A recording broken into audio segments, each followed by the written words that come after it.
আপনাকে পুলিশে দেওয়া উচিত, এটা আমার কাছে মনে হয় আর কি। হ্যাঁ, এদিকে আসেন আপনি। না, কথা বলা হবে না, এদিকে আসেন। আপনি কোন জায়গা থেকে আসছেন? হ্যাঁ, ঢাকা থেকে কেন আসছেন? আমার সাথে দেখা করার জন্য? আসেন দেখি আপনি কেন আসলেন আমার সাথে দেখা করার জন্য। এদিকে এদিকে দাঁড়ান, কথা বলার সুযোগ কেন দিব আপনাকে? ঢাকা থেকে আসছেন না? চট্টগ্রাম শহরে কয়দিন যাবত ঘুরতেছেন? তো 2 দিন যাবত। আপনি যখন আসলেন ঢাকা থেকে, আপনি কি আমাকে ফোন দিয়ে আসছেন? না, আপনি ফোন দিয়া করেন। আপনার অনেক মেসেঞ্জারে কমেন্ট করছি বা মেসেজ করছি, রিপ্লাই পাইনি আর কি। আমাকে প্রত্যেক সেকেন্ডে কমপক্ষে 100 মানুষ মেসেজ করে, এটা জানেন? জি জানি, আপনি একজন সেলিব্রিটি হয়তো। না, আমি সেলিব্রিটি না, আমাকে মেসেজ করে, আমি তো এগুলো দেখার সময় পাই না। আপনি আসছেন কোন জায়গা থেকে? ঢাকা কোন জায়গায়? ঢাকা মিরপুর থেকে আসছি। এই যে ঢাকা মিরপুর থেকে চট্টগ্রাম এসে 2 দিন যাবত ঘুরতেছেন, হাসান ভাইয়ের সাথে কয়বার দেখা হয়েছে? 2বার দেখা হয়েছে। কি বলছেন হাসান ভাইকে? হাসান ভাই আরো উল্টা পাল্টা মানে করলো যে জহেল ভাই তো দেখা করবে না, মানে রাগারাগি করলো। মানে দর্শক আপনারা একটু বিচার করবেন, এরপরে ওনার সাথে অনেক কথা আছে, এগুলো আমি আপনাদেরকে পুরো ভিডিওতে দেখাবো। এই তোমাদের 2 জন লোক এদিকে পাঠাও তো, একটু 2 জন লোক পাঠাও তো এখান থেকে, মিস্ত্রি 2 জনকে পাঠাও তো। আচ্ছা, এই যে ঢাকা থেকে আপনি আসলেন আমাকে না বলে, এখানে এসে আপনি অজুহাত দিচ্ছেন কি আপনার কাছে 1 টাকাও নাই, আপনি ঘুরতেছেন।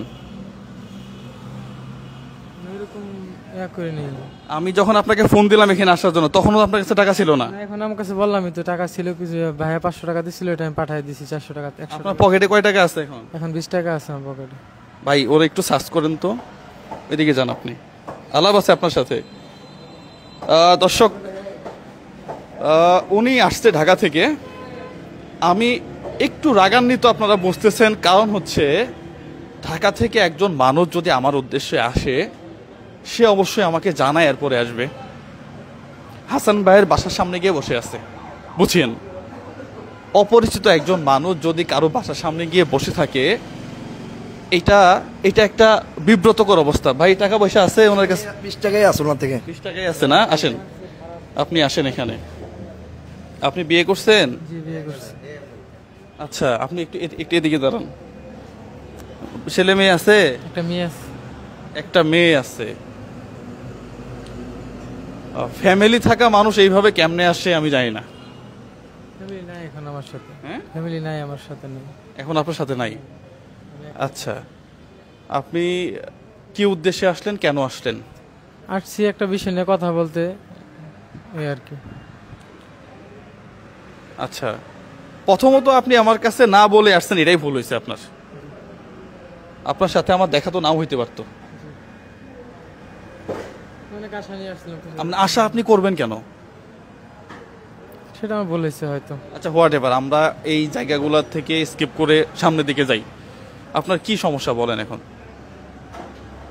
সমস্যা মানে আমি আর্থিক দিক থেকে সমস্যা হয়ে পড়ছি আর কি, যে চাকরি বাকরি করতে পারতেছি না।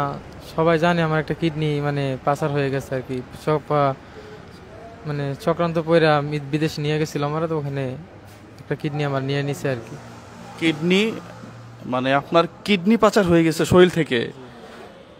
আপনার এখন কয়টা কিডনি আছে? একটা কিডনি আছে মানে আমি বুঝবো কেমনে আপনি কিডনি দিছেন? ভাইয়া একটু দেখেন তো অপারেশন দাগ আছেন কিনা। জান, আস্তে আস্তে মনে হচ্ছে যে বিষয়গুলো খুব জটিল হয়ে যাচ্ছে। উনি বলতেছে ওনার একটা কিডনি পাচার হয়ে গেছে। আমি জানি না কেমনে পাচার হইলো। হ্যাঁ, আসেন আসেন আসেন। হ্যাঁ, ঠিক আছে না? আচ্ছা, কাটা আছে? আচ্ছা, আপনার কিডনি কিভাবে পাচার হইলো বলেন তো? এটা মনে করেন যে একজন লোকে, মানে যেখানে কাজ করতাম আর কি, এখানে মনে করেন যে একজনের সাথে সম্পর্ক হয়েছিল, পরিচয় হয়েছিল। তারপর ওরা বললো যে আমার বাইরে দোকান আছে, তুমি চাইলে ওখানে চাকরি বাকরি করতে পারবা, ভালো স্যালারি পাবা। আর আমি বলছি যে বিদেশে যাওয়ার মতো আমার কাছে টাকা টোকা নাই, আমি কি বলবো? বলছে যা আছে আমরা বুঝবো, একটু যে যা খরচ আছে আমরা বুঝবো, তুমি ওখানে যা কাজ করে আস্তে আস্তে পরিশোধ করে দিই। কিন্তু ওখানে যা দেখি একটা চক্রদল ছিল, আমি বুঝতে পারিনি। তো ওখানে যাওয়ার পরে 1 মাস কাজ করছি, প্রায় 70,000 টাকার মতো আমাকে দেওয়া হয়েছিল। তারপর কোন দেশ এটা? এটা ইন্ডিয়াতে। পরে নিয়ে যে আমার অপারেশন করেছে। মানে আপনি প্রথম কোন দেশে গেলেন? প্রথম সৌদি আরবে গেছিলাম। সৌদি আরব থেকে আপনাকে ইন্ডিয়া নিয়ে আসলো? নিয়ে আসছে। তারপর এখানে 10-15 দিন রুমে আটকা রাখা হয়েছে। আটকা রাখার পরে মানে ভয় ভীতি দেখায় তারপর আমার কিডনি একটা নিয়ে নেওয়া হয়েছে আর কি। আচ্ছা, আপনি যার মাধ্যমে গেছেন তাকে চিনেন না? হ্যাঁ, তাকে চিনি। তারপর ওদের উপর মামলা, আমি বাংলাদেশে আসার পর ওদের নামে মামলা করছি। ওদেরকে 3 জন পুলিশে ধরছে, ওরা জেল খাটতেছে। তারপর আবার শুনলাম জামিনে বাইর হয়েছে আর কি ওরা। আচ্ছা, আমি জানি না যে এই ধরনের হ্যাঁ ডকুমেন্ট আমার কাছে আছে, এটা নিয়ে সব টিভি চ্যানেলও এটা হয়েছে, নিউজ হয়েছে। নিউজ হয়েছে এটা। তাহলে এই ধরনের লোকগুলা বের হয় কেমনে, মানে জেল থেকে? বের হয়, টাকার ক্ষমতা আছে, আছে, এইভাবে বের হয় আর কি। তারপর আমাকে বলছে যে তুমি সাক্ষী দাও, মানে জামিনের জন্য আমাকে অ্যাপ্লাই করছিল যে জামিনের জন্য করো, আমি তোমাকে দেখবো কি সমস্যা আসে, বিষয় কি। পরে আমি ঠিক আছে, আচ্ছা ঠিক আছে, যেহেতু আমি অসুস্থ, যা একটু হয়ে গেছে, কিন্তু আমাকে অসুস্থ, আমি চলাফেরা করতে পারতেছি না, কাজকাম করতে পারতেছি না ঠিক মতনই, কিন্তু মূলত আসলে আমাকে দেখে নাই। আচ্ছা, আমি জানি না আইনি প্রক্রিয়া কি আছে। একজন মানুষের শরীর থেকে কিডনি যদি কেউ পাচার করে নিয়ে যায়, তাকে যদি আবার পুলিশ ধরার পরে তারা আবার কেমনে ছাড়া পায় আমি জানি না, এটার ভিতরে কিছু থাকতে পারে, আমাকে ক্ষমা করবেন। এখন চট্টগ্রামে কি উদ্দেশ্যে আসছেন? আসছি এটা বিষয়ে সবার সামনে একটু তুলে ধরার জন্য আসছিলাম, যাতে এরকম ভুল কেউ না করে আমার মতো, যেহেতু কেউ, আমি তো একদম লুভে পড়ছি, যেহেতু বিদেশে যাবো, টাকা ছাড়া ভালো টাকা পয়সা কামাইতে পারবো, ফ্যামিলি নিয়ে ভালোভাবে চলতে পারবো। আমার ভিতরে এই লুপটা ঢুকছিল আর কি, যে বিদেশে যা ভালো একটা কিছু করবো, টাকা পয়সা কামাইতে পারবো। প্রিয় দর্শক, ওনার এই কথাটা কিন্তু আমার ভালো লাগছে, যে উনি যেটা বললো যে এই যে বিভিন্ন চক্র যারা বলে যে আমার একটা দোকান আছে দেশের বাহিরে, তুমি খালি আসবা, আসলেই তোমার চাকরি হয়ে যাবে, আর 4 লক্ষ 5 লক্ষ টাকা যেগুলো লাগবে এগুলো তুমি চাকরি করে শোধ করবা। হ্যাঁ, উনিও ঠিক সেম চক্রে পড়েই তো আজকে শরীরের একটা কিডনি পর্যন্ত তাকে বিসর্জন দিতে হইল। পাশাপাশি এটা খুবই দুঃখজনক। হ্যাঁ, এখন আপনি এই যে চট্টগ্রামে, মানে ঢাকা থেকে আসছেন, তো ভাড়া আছে? না, এখন বর্তমানে নাই, ভাড়া নাই আমার কাছে। তাহলে আপনি এই যে 2 দিন যাবত যে আসছেন, কত টাকা নিয়ে আসছিলেন? আসছিলাম প্রায় 15-16 টাকা মতো নিয়ে আসছিলাম, এটা খরচ হয়ে গেছে। আচ্ছা, এখন আপনি যাবেন কেমনে ঢাকাতে? দেখি কোনো একটা ব্যবস্থা করে যাইতে হবে। না, সাপোজ আপনি আমাকে খুঁজে পান নাই, আপনি তো আমাকে খুঁজে পাবেন না নর্মালি, এটা তো ভাগ্যের চক্রে আপনার সাথে আমার দেখা হয়েছে।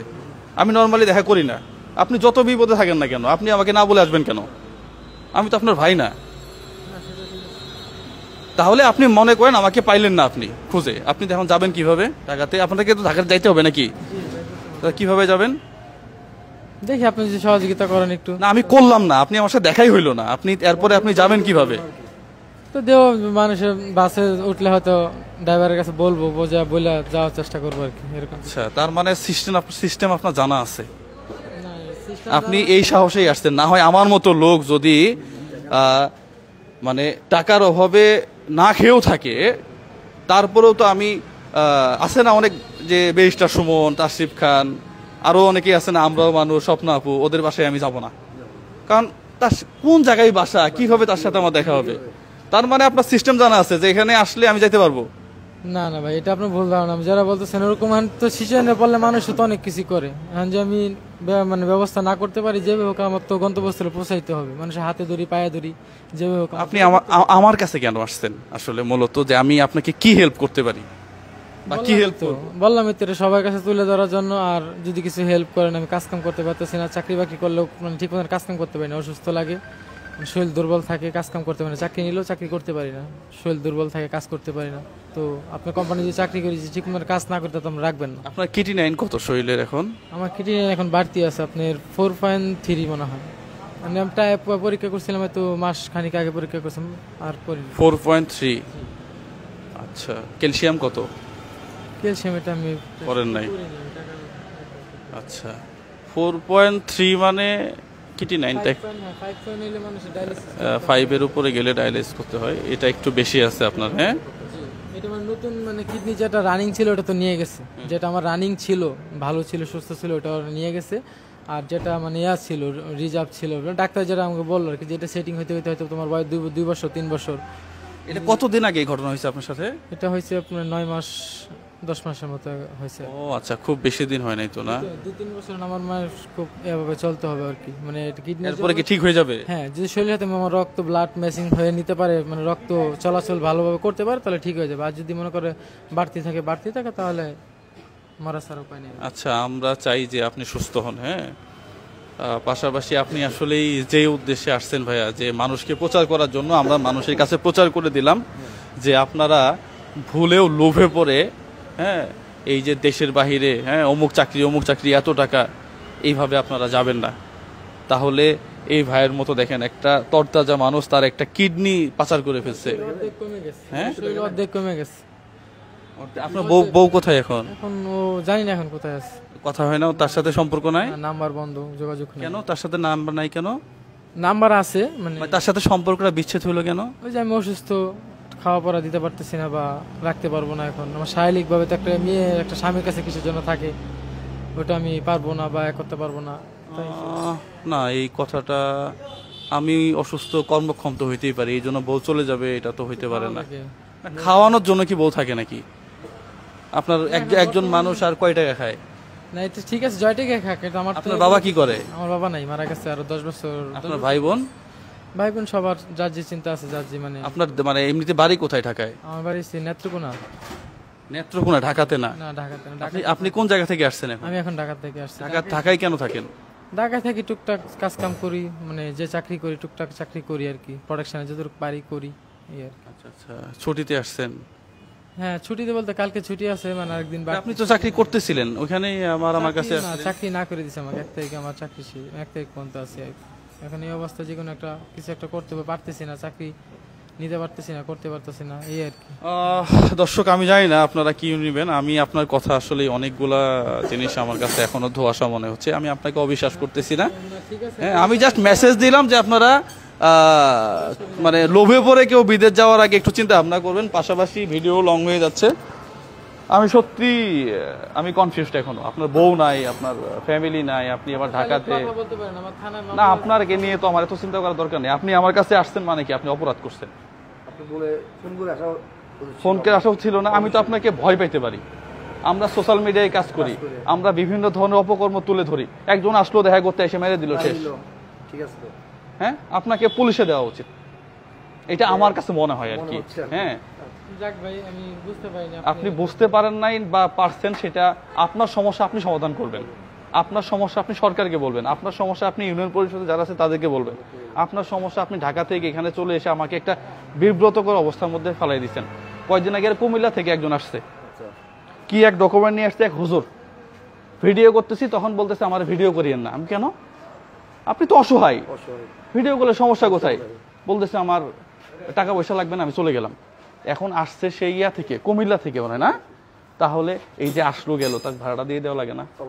পরে গেলাম, ভিডিও টিডিও করা লাগবে না ভাই, তুই ভাড়াটা নিয়ে যা। আমরা তো মানবিক মানুষ, আমরা সারাদিন এগুলো নিয়ে কাজ করি। এই যে আপনি আসছেন, আপনার কি সমস্যা আমরা কিছুই জানি না। এখন হঠাৎ করে আপনি এসে আমার সামনে দাঁড়াচ্ছেন, সুন্দর হইতো না?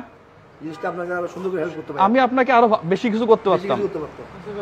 হ্যাঁ, আমরা ভিডিওটা আসলেই এইভাবেই শেষ করব। আমরা ওনার তদন্ত করব, যদি আমি প্রুফ পাই, হ্যাঁ, তাহলে আপনার জন্য বেশি কিছু করব। পাশাপাশি আপনি তো এখানে থাকা জায়গা নাই তো আপনার। আপনি এখন ভাড়া কত লাগে ঢাকা পর্যন্ত? 650-600 মতো লাগে। হ্যাঁ হ্যাঁ, 750 না, 750 টাকা ভাড়া দিয়ে যাবেন আপনি। নেন না, নেন।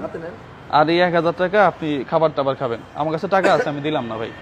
আপনার তদন্ত করি, আপনাকে দেখি, এরপরে যদি ভালো লাগে বা আপনার সবকিছু ঠিকঠাক থাকে, তাহলে বাই ফোনে আপনার সাথে কথা হবে। বাই ফোনে বলতে ওই যে মামার সাথে কথা হবে। এরপরে আপনার জন্য যদি কিছু করার লাগে, আপনি সকল ডকুমেন্ট, সকল কাগজপত্র, আপনার ওয়াইফের সাথে ছবি, হ্যাঁ, ওই যারা একটু ঝামেলা করে এরা কাগজপত্র এখানে রাখে। না ভাই, ঠিক আছে, ডকুমেন্ট চাইতেই পারেন, আমি সবকিছু আনি। তো আপনি সবকিছু নিয়ে, হ্যাঁ, দেখি কি কি নিয়ে আসছেন।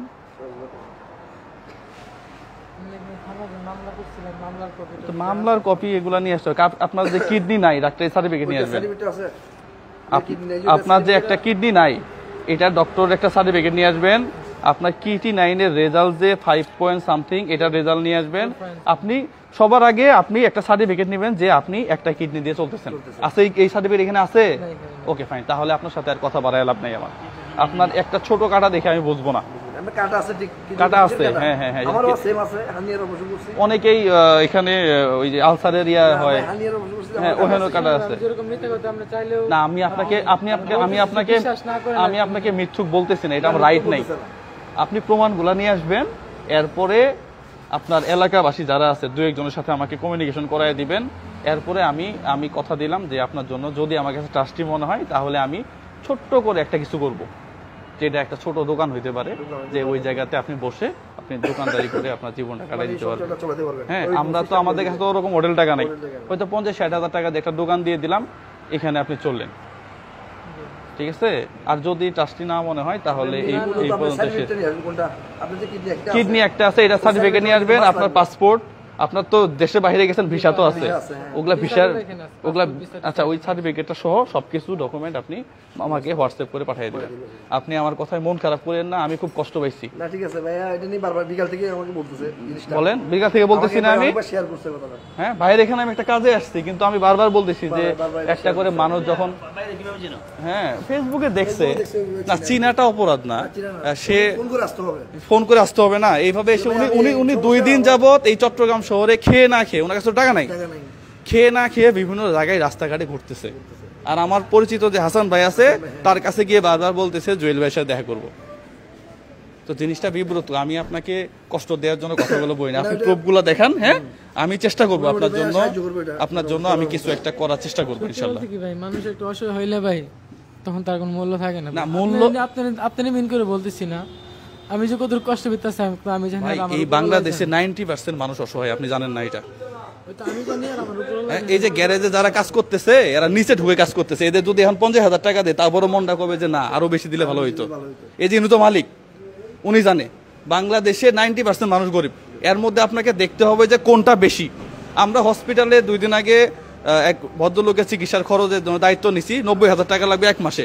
পুরা শরীর মানে বিভিন্ন জায়গায় ফেটে ফেটে রক্ত বের হচ্ছে। তাহলে আপনি কি তার চেয়ে আপনি ইম্পর্টেন্ট? আপনি আমাকে কি বোঝান? আমি ওই যে আর যে কি বিয়া শোতে বলছিলাম, বাচ্চা পেটের মধ্যে মারা গেছে, নিয়ে আসছে আমার কাছে। 2 দিন যাবত পেটের মধ্যে বাচ্চা মরা অবস্থায় আছে। আপনি কি তার চেয়ে ইম্পর্টেন্ট? পেটের মধ্যে বাচ্চা মরে আছে, অপারেশন করতে পারতেছে না, আপনি বুঝেন? তাহলে এখান থেকে ইনফেকশন হবে না? ওই লোকটা মারা যায় তো আমি টাকা না দিলে। আপনি কি তার চেয়ে ইম্পর্টেন্ট? আপনি আমাকে কি বোঝান?